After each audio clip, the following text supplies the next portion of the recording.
அனைவருக்கும் வணக்கம். எல்லாம் எப்படி இருக்கிறீங்க? இன்னைக்கு வந்து கத்தாழை சட்னி வைக்க போறோம். இப்போ ஃப்ரெஷ்ஷா கத்தாழை பறிச்சுட்டு வந்துடலாம். பாருங்க, இதுதான் கத்தாழை. பாருங்க, ஒரு தண்டு பாருங்க எவ்வளோ பெருசுல இருக்குது பாருங்க. இது பாருங்க, அதோட முட்டு இந்த இருக்குது பாருங்க, பூ இருக்குது பாருங்க, கத்தாழை பூ. இது நம்ம வீட்டில எல்லாம் கொண்டு போய் வச்சோம்னா இந்த மாதிரி எல்லாம் பூ வராது. ஆனால் இந்த காட்டோல்ல எல்லாம் இருக்கிறப்ப எல்லாம் பார்த்தீங்கன்னா கத்தாழை வந்து பூ விடும். இந்த பாருங்க எப்படி இருக்குதுன்னு, தண்டு எப்படி இருக்குது பாருங்க.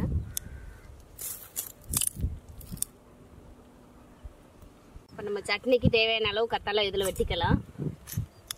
ஃப்ரெஷ்ஷாக இருக்கு கத்தாழை பாருங்க, ஒரு தண்டை பாருங்க எப்படி இருக்குது பாருங்க.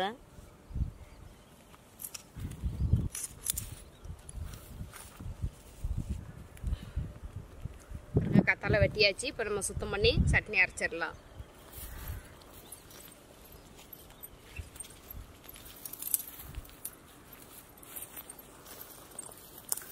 பாருங்க, ஆவாரம் பூ செடி. இந்த மாதிரி கத்தாழையை வெட்டிக்கிட்டு வந்து ஒரு 10 நிமிஷம் தண்ணியில் போட்டுருங்க. இதோட பாலெல்லாம் வடிஞ்சிச்சுன்னா உங்களுக்கெல்லாம் கசப்பெல்லாம் எதுவுமே இருக்காது. இது வடிக்கிட்டு அதுக்கு உள்ள இதுக்கு தேவையான பொருளெல்லாம் ரெடி பண்ணிடலாம். நேரம் ஆயிடுச்சு. இப்போ நம்ம கத்தாழையை சுத்தம் பண்ணி எடுத்துக்கலாம். பாருங்க, அந்த மாதிரி எடுத்துக்கிட்டு இந்த சைடில் உள்ள முள்ளை ஃபஸ்ட்டு எடுத்துருங்க.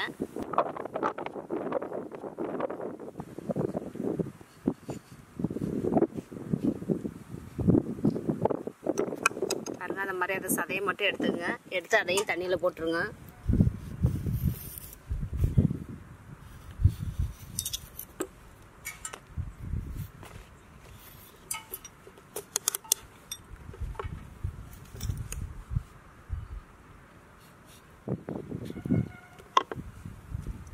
பாருங்க, கத்தாழை சுத்தம் பண்ணியாச்சு. இதை ஒரு 2 டைம் அலசிட்டு சிறுசாக கட் பண்ணி எடுத்துட்டு வந்துடலாம். கத்தாழை சட்னிக்கு வந்து இப்போ நம்ம எல்லா பொருளையும் வதக்கிக்கலாம். அடுப்பு பற்ற வச்சு காத்து பலமா இருக்கு.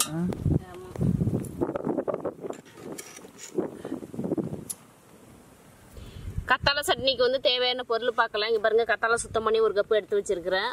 ஒரு 10 சின்ன வெங்காயம், ஒரு 10 பல்லு பூண்டு, ஒரு நெல்லிக்காய் சைஸ் இஞ்சி, ஒரு 2 ஸ்பூன் வந்து கடலைப்பருப்பு, ஒரு 2 ஸ்பூன் வந்து உளுத்தம்பருப்பு, கொத்தமல்லி, கருவேப்பிலை கொஞ்சம், காரத்துக்கு தேவையான அளவு ஒரு 5 வரமிளகாய், கொஞ்சம் தேங்காய், 2 நெல்லிக்காய் வந்து கட் பண்ணி எடுத்து வச்சிருக்கிறேன். இதான் இதுக்கு தேவையான பொருள். இப்போ இது எல்லாமே எண்ணெயில் போட்டு நம்ம வதக்கி எடுத்துக்கலாம். கத்தாழையை சாப்பிட்டு காமிக்கிறேன் பாருங்க. பார்த்தீங்கன்னா வெள்ளேரி பிஞ்சு என்ன டேஸ்ட்டாக இருக்குமா அதே மாதிரி தான் இருக்குது. வெள்ளேரி பிஞ்சு மாதிரியே இருக்குது. கொஞ்சம் கூட கசப்பு இல்லை, அந்த அளவுக்கு நல்லா டேஸ்ட்டாக இருக்குது.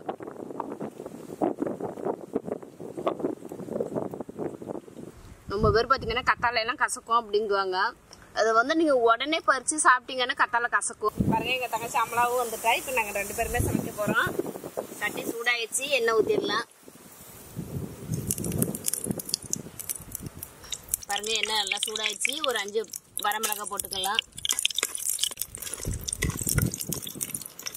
வரமிளகாய் நல்லா எண்ணெயில் சவந்துருச்சு. இப்போ தனியாக ஒரு பிளேட்டுக்கு மாற்றிடலாம். இது இந்த மாதிரி நம்ம தனியாக எடுத்து வச்சிட்டோம்னா அம்மியில் அரைக்கிறதுக்கு உங்களுக்கு ஈஸியாக இருக்கும், சீக்கிரமாக அரைப்பட்டுடும். கடலைப்பருப்பு, உளுத்தம்பருப்பு இது 2யும் நம்ம எண்ணெயில் போட்டுடலாம். இது ஒரு அரை வேக்காடு சவந்தோன்னா கருவேப்பிலையும் கொத்தமல்லியும் சேர்த்துக்குங்க. பாருங்க, வெங்காயம், பூண்டு, இஞ்சி இது எல்லாத்தையும் இதில் சேர்த்துக்கலாம். 2 நெல்லிக்காய் கட் பண்ணி வச்சிருக்கிறேன், இதையும் சேர்த்துக்கலாம். கத்தாழை,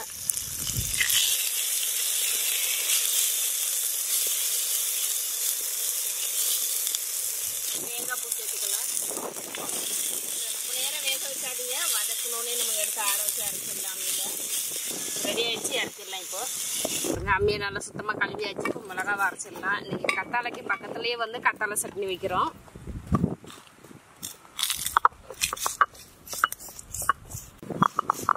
தண்ணி வந்து அதிகமாக ஊற்றிடாதீங்க. வரமிளகாவுக்கு மட்டும் கொஞ்சமாக தண்ணி தெளித்து அரைங்க. ஏன்னா நம்மளுக்கு கத்தாழையில் பார்த்தீங்கன்னா நிறைய சாறு இருக்குது.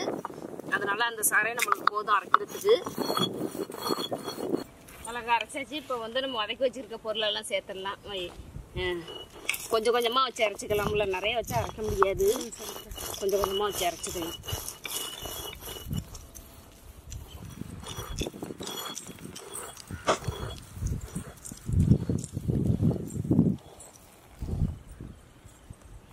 இந்த அளவுக்கு அரைச்சா போதும். இது சின்ன மீனால கொஞ்சம் கொஞ்சமாக வச்சு அரைக்க வேண்டியதாக இருக்குது. இதே பெரிய மீனை எல்லாம் சேர்த்து வச்சு அரைச்சிடலாம்.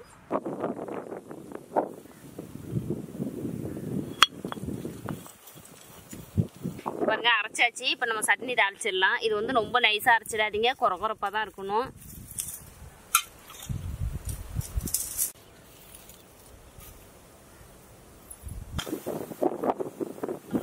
கடுகு எடுத்துட்டு வந்துட்டியா? பாருங்க சட்டி சூடாயிடுச்சு. தாளிக்கிறதுக்கு எண்ணெய் ஊற்றிடலாம். கடலை எண்ணெய் எடுத்துருக்குறேன்னா எண்ணெய் நல்லா சூடாயிடுச்சு. ஒரு ஸ்பூன் கடுகு போட்டுக்கலாம். பாருங்க ரொம்ப கெட்டியாக இருக்குது, அதனால கொஞ்சம் தண்ணி சேர்த்துக்கலாம்.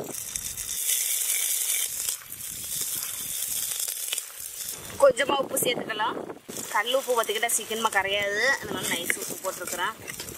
பாருங்க நம்மளுக்கு சூப்பரான கத்தாழை சட்னி ரெடி ஆயிடுச்சு. இப்போ நீங்கள் இறக்கிடலாம். பார்த்தீங்கன்னா இட்லி, தோசை, சப்பாத்தி இது எல்லாத்துக்குமே தொட்டு சாப்பிட்லாம். நான் இன்னைக்கு வெள்ளை சாதத்தை கூட தொட்டு சாப்பிட்றேன். இது வந்து கத்தாழை சட்னி வச்சு கத்தாழைக்கு பக்கத்துலேயே உட்காந்து சாப்பிட்றேன் பாருங்க. இது பார்த்தீங்கன்னா எல்லாருக்கும் கிடைக்காது இந்த இயற்கையான இடம்லாம். இப்போ நம்ம சாப்பிட்லாங்களா? சரிக்கா சாப்பிடு.